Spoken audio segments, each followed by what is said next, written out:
श्री शिवाय नमस्तुभम दोस्तों। जैसा कि दोस्तों आप सब जानते हो, कल है रविवार का दिन और रविवार के दिन पड़ रही है तृतीया तिथि, जो कि बहुत ही खास और विशेष होती है।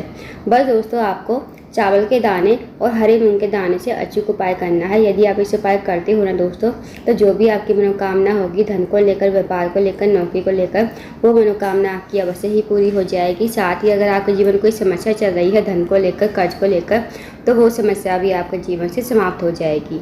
पूज्य गुरु जी कथा को सुनकर उपाय को अच्छे समझाने का प्रयास करेंगे। तो आइए दोस्तों, जानते हैं उपाय कैसे करना है। दोस्तों, पहला जो उपाय है वो है मनोकामना पूर्ति के लिए। यदि आपकी कोई विशेष मनोकामना है धन को लेकर, व्यापार को लेकर, नौकरी को लेकर, तो आप इस उपाय को अवश्य कीजिए। इस उपाय को करने के लिए आपको लेने हैं 7 चावल के दाने और 1 लोटा जल लेना है। जो आप चावल के दाने लोगे ना दोस्तों, वो खंडित नहीं होने चाहिए। साथ ही आपको लेना है थोड़ा सा कच्चा दूध और 1 लोटा जल आपको स्टील के पात्र में। अब आपको चले जाना है शिव जी के मंदिर में। शिव जी के मंदिर में जाकर सबसे पहले आपके पास जो 1 लोटा जल है, थोड़ा सा जल आपको शिवलिंग के ऊपर श्री शिवाय नमस्तुभम कहते समर्पित कर देना है। उसके बाद दोस्तों, आपको जल बचा लेना है और उस जल में आपको जो आप 7 चावल के दाने लेकर आए हो ना, वो चावल के दाने आपको लोटे के जल में डाल देने हैं। साथ ही आपको जो कच्चा दूध लेकर आए हो, कच्चा दूध भी आपको लोटे के जल में डाल देना है। फिर आपको इस लोटे को हाथ में लेना है, भगवान से प्रार्थना करनी है कि हे महादेव, मेरे जीवन की ये मनोकामना है, काफ़ी दिन से अधूरी पड़ी है, आप मेरी मनोकामना को पूर्ण करें। तो आपको ऐसी प्रार्थना विनती करते हुए लोटे का जल आपको शिवलिंग के ठीक ऊपर श्री शिवाय नमस्तुभम कहते समर्पित कर देना है।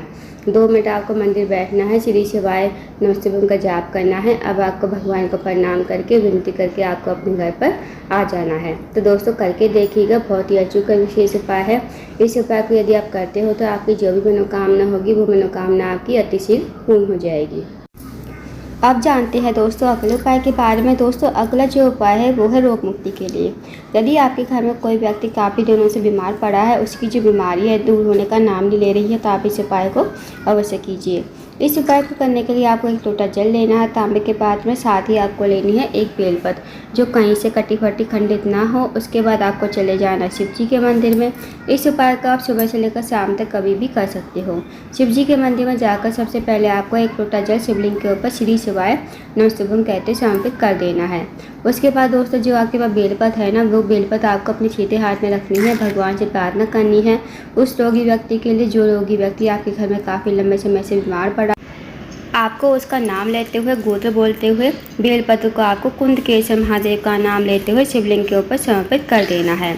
2 मिनट आपको मंदिर बैठना है, श्री शिवाय नमस्तुभम का जाप करना है। अब जो आपने बेलपत्र चढ़ाई थी ना दोस्तों शिवलिंग के ऊपर, वो आपको महादेव से विनती करते हुए औषधि के रूप में आपको अपने घर पर लेकर आनी है। इस बेलपत्र को घर पर लाकर उस रोगी व्यक्ति को खिलाना है, जो रोगी व्यक्ति आपके घर में काफ़ी लंबे समय से बीमार पड़ा है। उसको आपको कुंदकेश्वर महादेव का नाम लेते हुए इस बेलपत्र को खाने को कहना है। यकीन मानिए दोस्तों, जो भी उसकी रोग बीमारी होगी धीरे धीरे दूर हो जाएगी। तो दोस्तों, इस उपाय को अवश्य कीजिएगा। अब जानते हैं दोस्तों अगले उपाय के बारे में। दोस्तों, अगला जो उपाय है वो है, अगर आपके जीवन में धन की कमी है, पैसों की तंगी है, या फिर आर्थिक तंगी से बहुत ज़्यादा परेशान हो, आपके घर में माता लक्ष्मी का वास नहीं है, माता लक्ष्मी आपसे रूठी हुई है, तो इस उपाय को अवश्य कीजिए। इस उपाय करने के लिए आपको 1 लोटा जल लेना है तांबे के पात्र में। साथ ही आपको लेने हैं 7 हरे मूंग के दाने और 1 बेलपत्र। जो आप 7 हरे मूंग के दाने लोगे, बेलपत्र लोगे, वो कहीं से खंडित नहीं होना चाहिए, ना ही कटा फटा होना चाहिए। उसके बाद आपको चले जाना शिव जी के मंदिर में। इस उपाय को आप सुबह से लेकर शाम तक कभी भी कर सकते हो। शिव जी के मंदिर में जाकर सबसे पहले आपको 1 लोटा जल शिवलिंग के ऊपर श्री शिवाय नमस्तुभम कहते समर्पित कर देना है।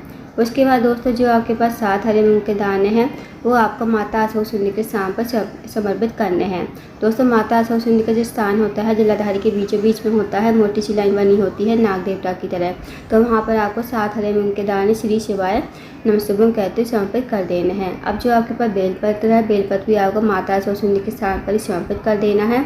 अब जो बेलपत्र की डंडी का मुख होगा दोस्तों, वो आपको जलाधारी की तरफ करना है, जहाँ से जल नीचे बहकर गिरता है, और पत्ती का मुख आपको शिवलिंग की तरफ। तो इस तरह आपको बेलपत्र समर्पित करना है। फिर आपको महादेव से प्रार्थना करनी है, माता अशोक सुंदरी से प्रार्थना करनी है कि हे महादेव, मेरे जीवन में धन की वृद्धि नहीं है, धन की प्राप्ति नहीं है, माता लक्ष्मी हमसे जुटी हुई है, माता लक्ष्मी का हमारे घर में वास नहीं है। आप कुछ ऐसी कृपा करें कि हमारे जीवन में धन की कमी कभी ना हो, माता लक्ष्मी हमारे घर में हमेशा वास करें। तो आपको ऐसी प्रार्थना विनती करते हुए आपको अपने घर पर आ जाना है। तो दोस्तों करके देखिएगा, बहुत ही अचूक विशेष उपाय है। इस उपाय को यदि आप करते हो तो आपकी जो भी धन की समस्या होगी वो समस्या आपकी दूर हो जाएगी। अब जानते हैं दोस्तों अगले उपाय के बारे में। दोस्तों अगला जो उपाय है, अगर आप किसी कार्य के लिए बाहर जाते हो, आपका कोई कार्य अटका पड़ा है, बहुत दिनों से पूरा नहीं हो रहा है, या फिर आपकी नौकरी नहीं लग पा रही है, तो आप इस उपाय को अवश्य कीजिए। इस उपाय करने के लिए आपको 1 लोटा जल लेना है तांबे के पात्र में। साथ ही आपको लेने हैं 2 कनेर के फूल, जो पीले कलर के होते हैं ना, वो आपको लेने हैं। अब आपको चले जाना है शिव जी के मंदिर में। इस उपाय को आप सुबह से लेकर शाम तक कभी भी कर सकते हो। शिव जी के मंदिर में जाकर सबसे पहले आपको 1 लोटा जल शिवलिंग के ऊपर श्री शिवाय नमः कहते समर्पित कर देना है। उसके बाद दोस्तों जो 2 कनेर के फूल हैं वो आपको अपने हाथ में लेते हुए भगवान से प्रार्थना करनी है कि हे महादेव, मेरे जीवन का ये कार्य है, बहुत दिनों से अटका हुआ है, आप मेरा कार्य पूर्ण करवाएं।